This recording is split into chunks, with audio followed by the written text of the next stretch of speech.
Swayam Prabha. Digital India. Educated India.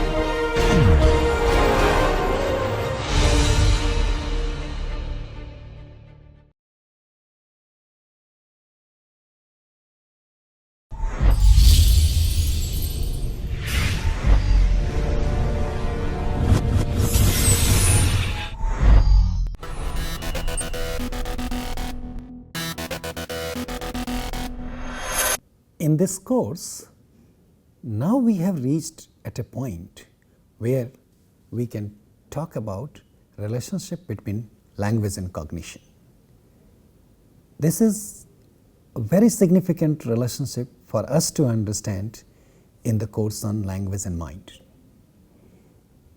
We have so far looked at language part of this course in great details, and we have looked at the role of human mind as well, but together the role of human mind in understanding language and the evidence from the structure of language about the role of human mind, and then the debate about relationship between language and cognition will help us understand the entire topic in the perspective.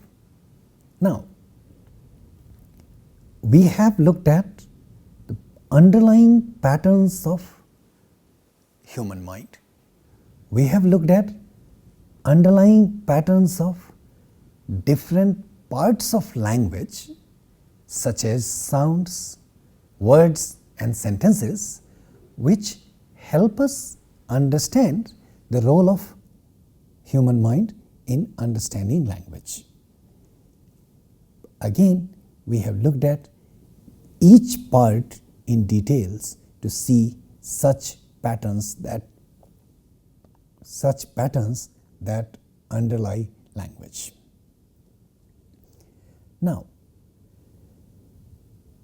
at the same time, we also looked at the levels of representation where several processes take place in human mind, and we have recently concluded looking at some of those processes, such as displacement, various types of displacements, case assignments, phrase structure and interpretations of various types of elements in a sentence, and we have seen whether such elements need to get their interpretations within the sentence or outside the sentence. All these things have helped us understand the interrelationship between the language and human mind and how the two compensate each other in coming up with one of the most sophisticated processes of human mind called language. Now, we come to the point where we need to understand cognition.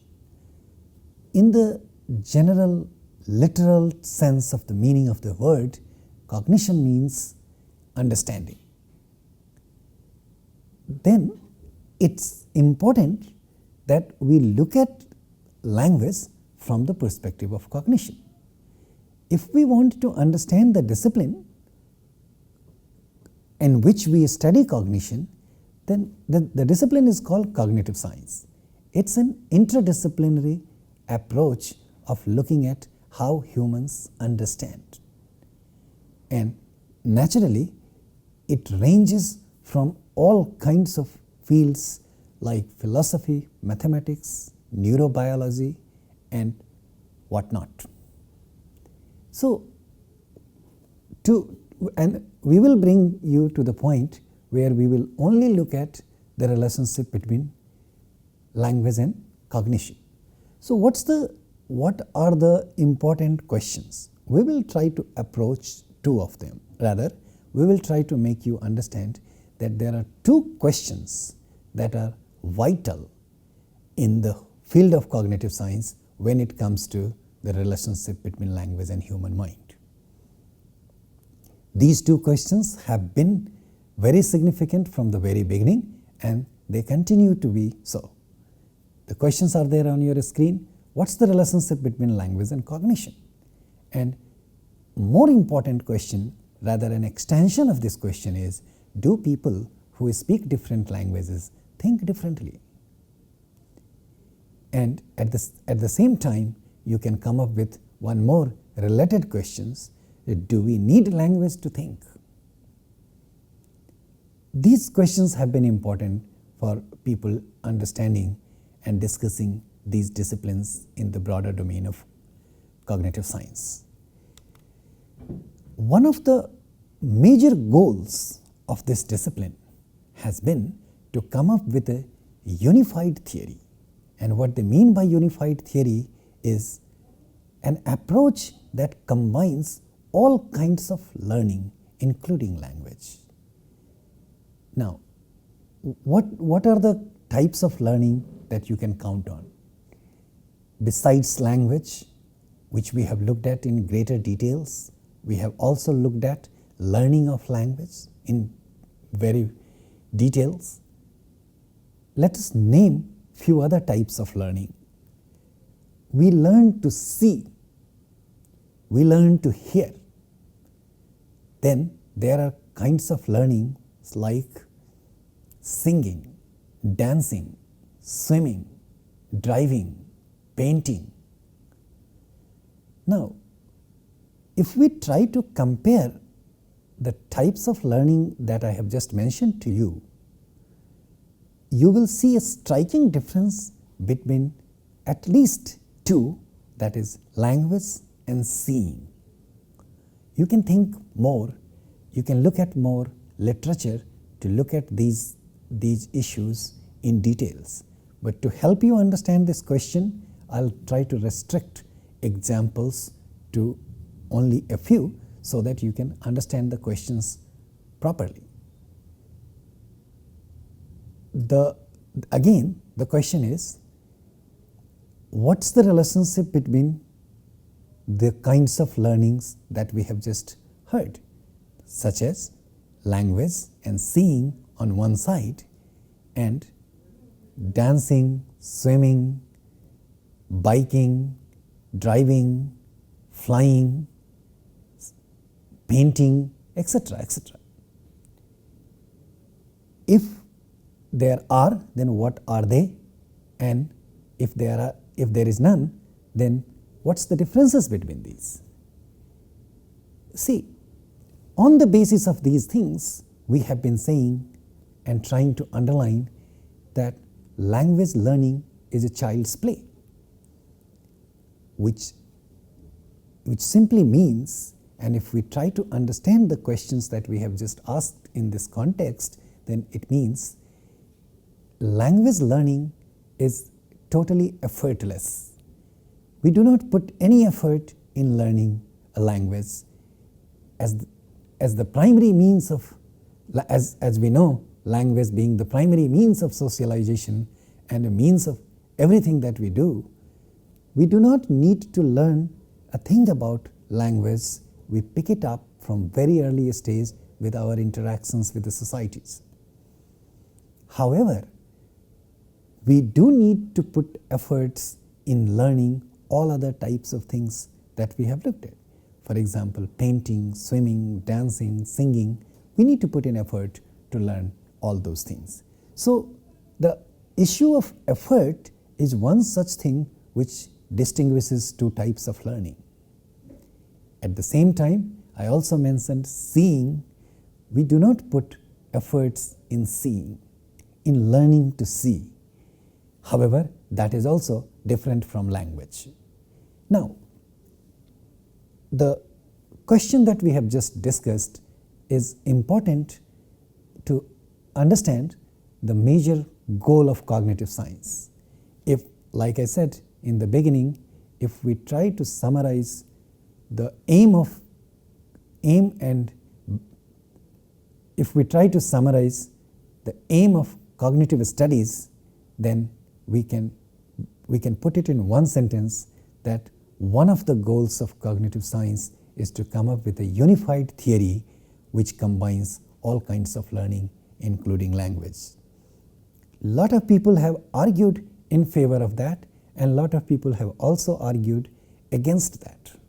That is, lot of people believe that language is like all other kinds of learning, and therefore it's possible to come up with a unified theory of cognitive science, with unified theory of learning, which in turn serves the ultimate goal of the discipline cognitive science, whereas others have successfully demonstrated that a unified theory is not possible, because at least language involves the kinds of things which are not possible to combine with other kinds of learning. One of them which we have just seen. And in a way, we have been looking at this discussion underlyingly while understanding underlying patterns of language as well. At this time, we are going to underline these things in a little bit more obvious fashion. So, what we see that there are two existing patterns. One is called general purpose cognition and the other is called special purpose cognition. So, when we were talking about unifying all kinds of learnings, and when we said this is the goal of the discipline, to come up with a unified theory. So at this time we can say there are two branches of theories in cognitive science, which one is general purpose cognition and the other is a special purpose cognition. And here the idea is general purpose cognition accounts for all other types of learning except language, and a special purpose cognition accounts for language in a specific way.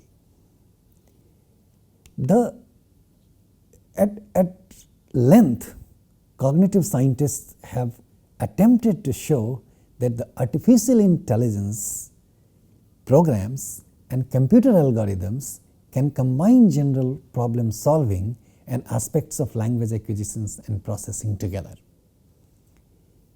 The whole idea of artificial intelligence has been based on this approach.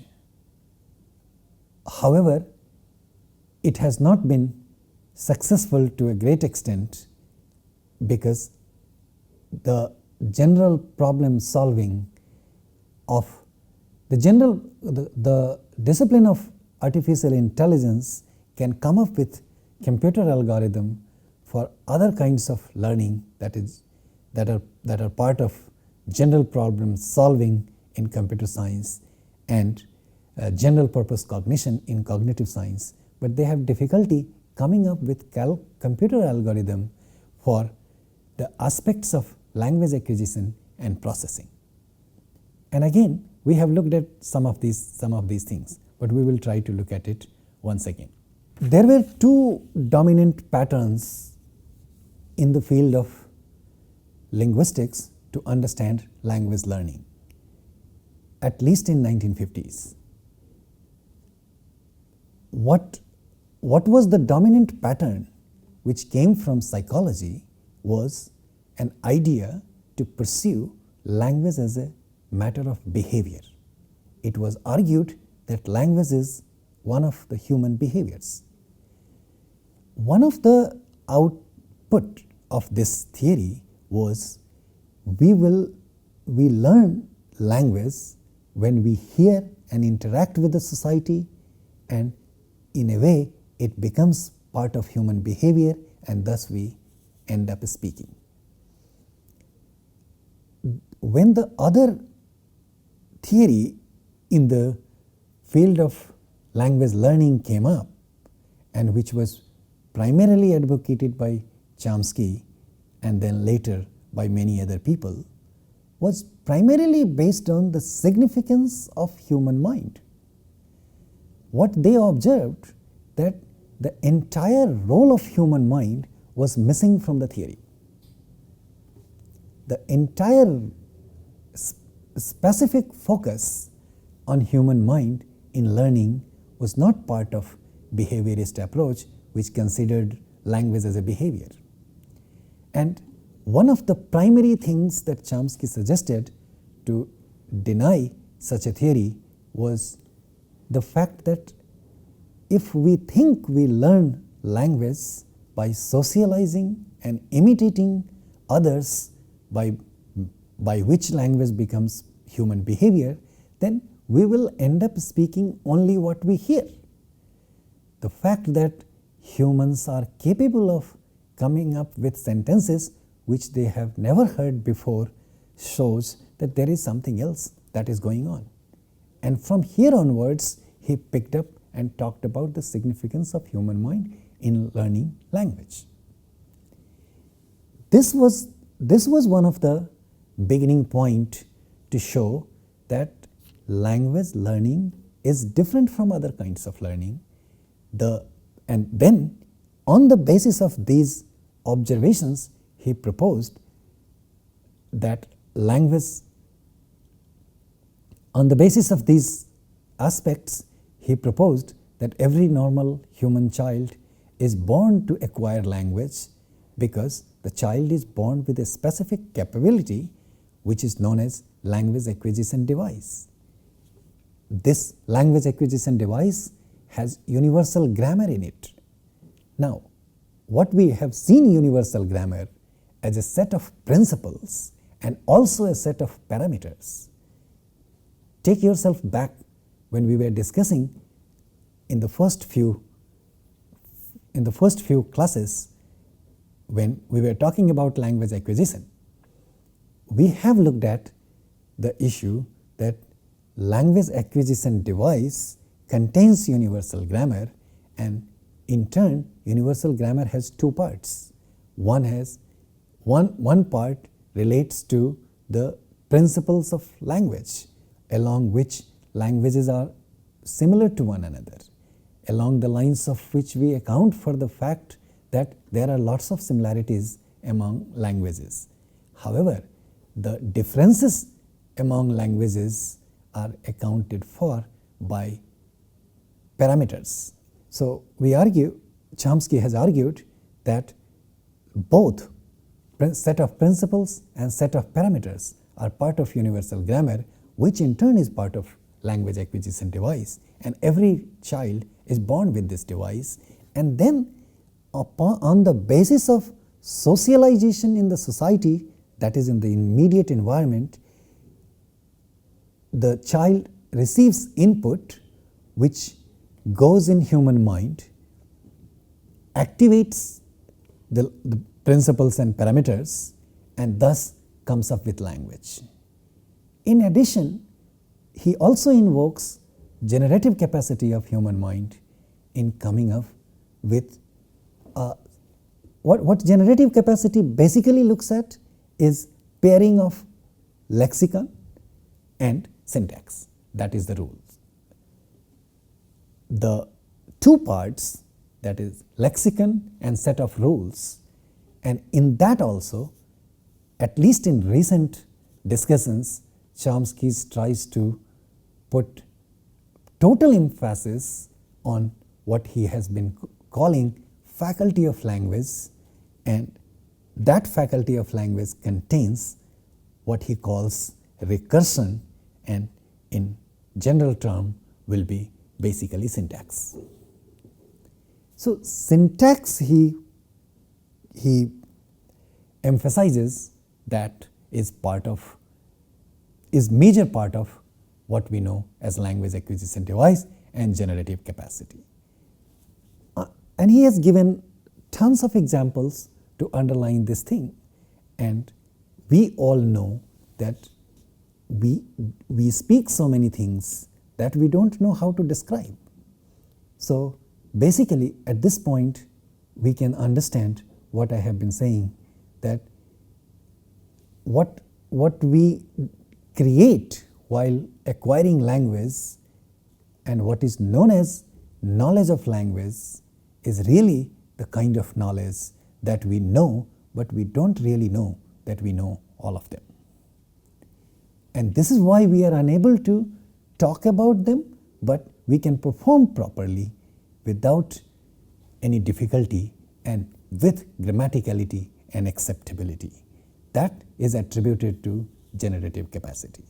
Now, this has been, on the basis of these things, the whole idea in the larger theory of cognitive science, and Chomskyan perspective has been looked at with the term of innateness. There have been other related issues in cognitive science. Thank you.